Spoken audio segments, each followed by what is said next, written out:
Alright, this is Public Opinion, Chapter 10, but from here on out, I gotta do SparkNotes version. I wish I could go into detail on each of these. Maybe at some point this weekend, I'll go back and, starting with Chapter 10, really dig into each of them. But now I'm just gonna pull out some of the big thoughts.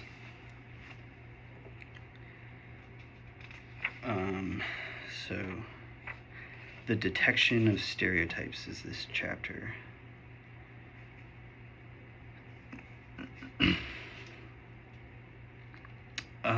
So in this chapter, it talked about during World War I, the French were really fixated on Japan coming. And so the idea was that the war was being fought on two fronts, the Eastern and Western fronts of Europe. But the perception was super skewed. And, you think about war and it's scary, right? There's so much going on. But there were 5,000 miles that the Japanese would have had to travel to become a legitimate threat. And so the urgency that they were talking about it was kind of created in their mind and reinforced by their perceptions. And talks about it does me no good to be told that it is 3 miles if you walk. I might as well be told that it is 1 mile as the crow flies. Like, I call the pedestrian a nuisance who tells me it is 3 miles and think it evil of the aviator who told me it was 1 mile. Both of them are talking about the space they have to cover, not the space I must cover. Right? And so a flaw in thinking, and this is a common one. Some people are better, in this particular case, some people are better about acknowledging what the receiver of the information needs. But a gap in thinking for more complex issues is, this is a simplified example of that perception, that individual experience in communication.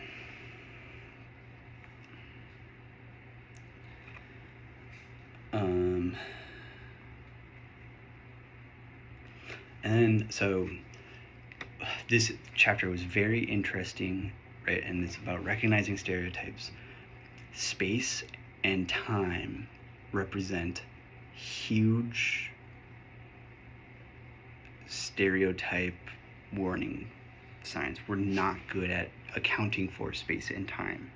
So some decisions have to be made on the basis of what will happen in the next 2 hours, others on what will happen in a week, a month, a season, a decade, and when the children have grown up or their children's children. Right? An important part of wisdom is the ability to distinguish the time conception that properly belongs to the thing at hand. A true scale of values has a very acute sense of relative time. This is huge. So you think about, this is great for political conversations. Environmental catastrophe, we keep kicking the can down the road on handling that issue and being more proactive in acting in a way that will reduce the effects of that, and yada yada. Stealth taxes on the future, right? Having this, I need it now mentality that requires taxation of people who aren't born yet. That was sort of the idea behind the rights of future generations.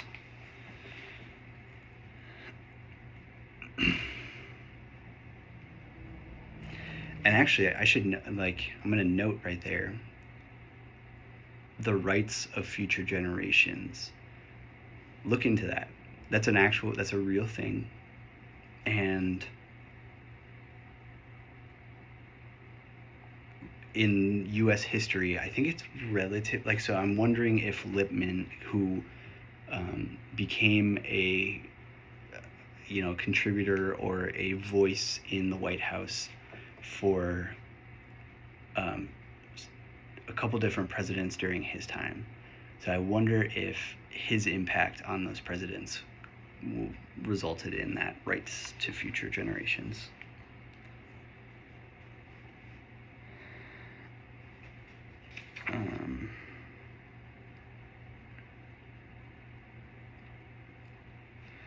Yeah, so the people who, for the sake of an immediate peace, are willing to buy off an aggressive empire by indulging its appetite, have allowed a specious present to interfere with the peace of their children.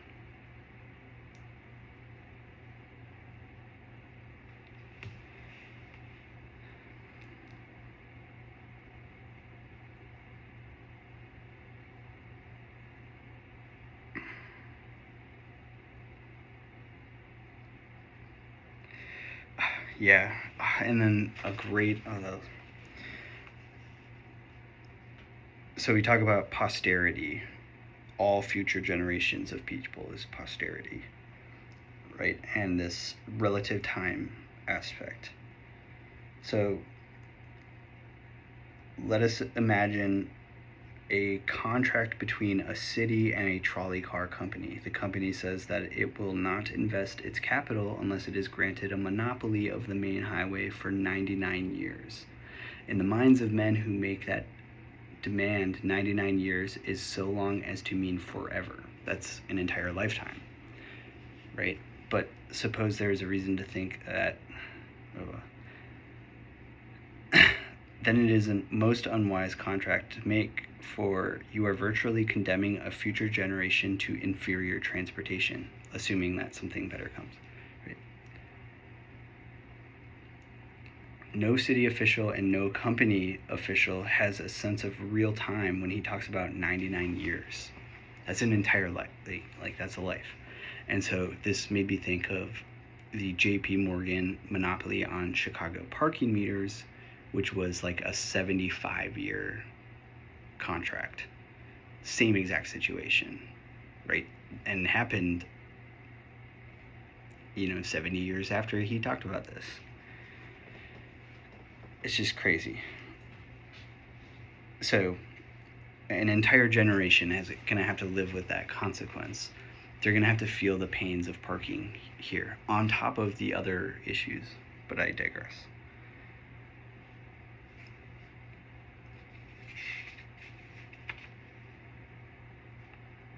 If you're using the argument from history, you are fairly certain to select those dates in the past which support your view of what should be done now.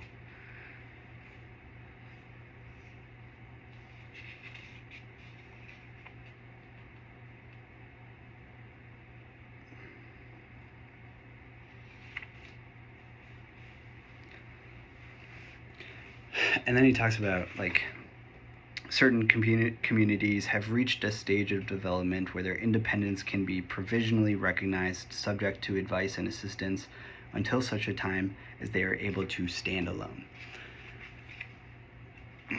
So then I was thinking, that part made me think of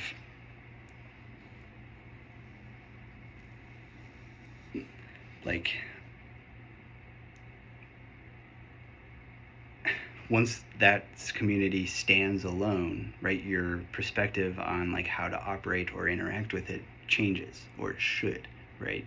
But if that's not clear, as is in the example that I was trying to make with the progress across the US, the mindset of progress, mechanical progress, is like that.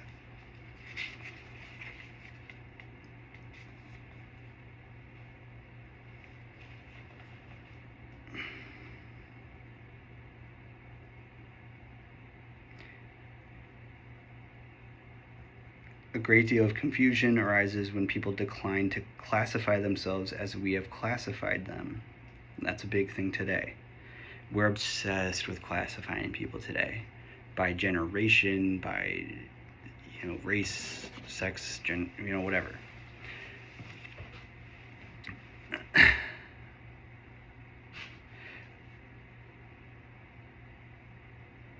which creates stereotypes, and you can't help but identify anybody who fits a weird description in that stereotype.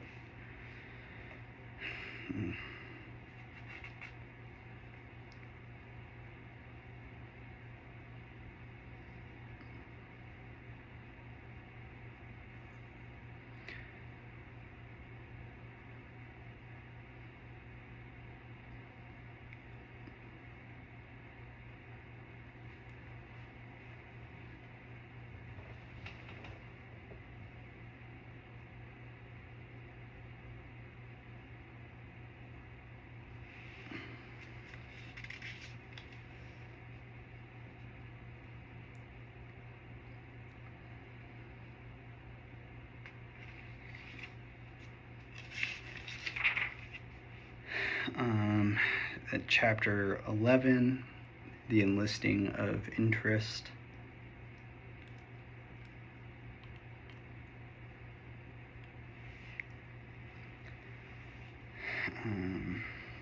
The deepest of all stereotypes is the human stereotype, which imputes human nature to inanimate or collective things. Names are a poor currency for thought. They are too empty, too abstract, and too inhuman. Okay. The bewildering variety of our impressions, even after they have been censored in all kinds of ways, tends to force us to adopt the greater economy of the allegory. So great is the multitude of things that we cannot keep them vividly in mind. Usually then we name them and let the name stand for the whole impression. But a name is porous. Old meanings slip out and new ones slip in. And the attempt to retain the full meaning of the name is almost as fatiguing as trying to recall the original impressions. Yet names are a poor currency for thought. They are too empty, too abstract, and too inhuman. So we begin to see the name through some personal stereotype, to read into it, finally to see it in the incarnation of some human quality. I noted here Feynman.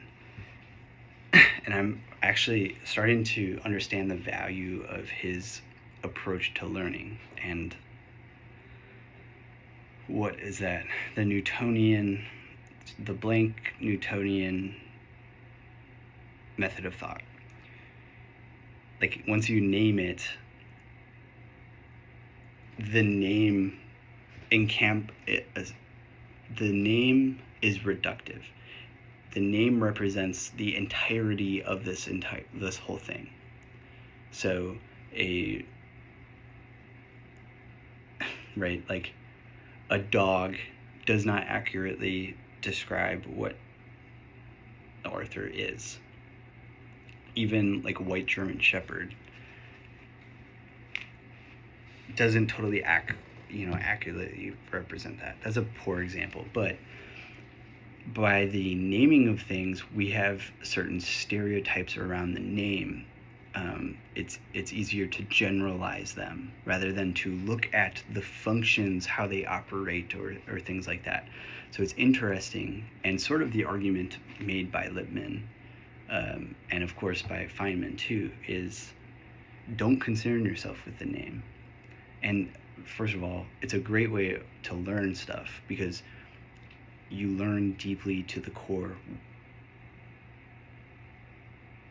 the truthful part of what you need to learn, rather than the idea of it. So it's a bottom-up approach, and it's described later on as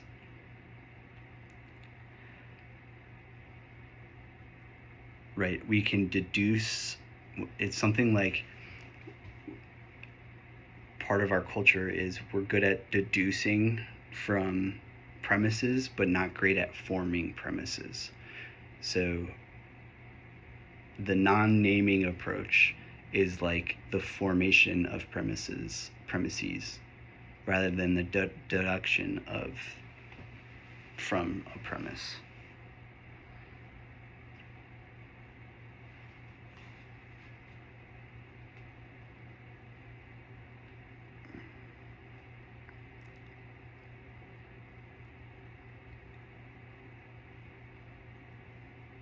Um,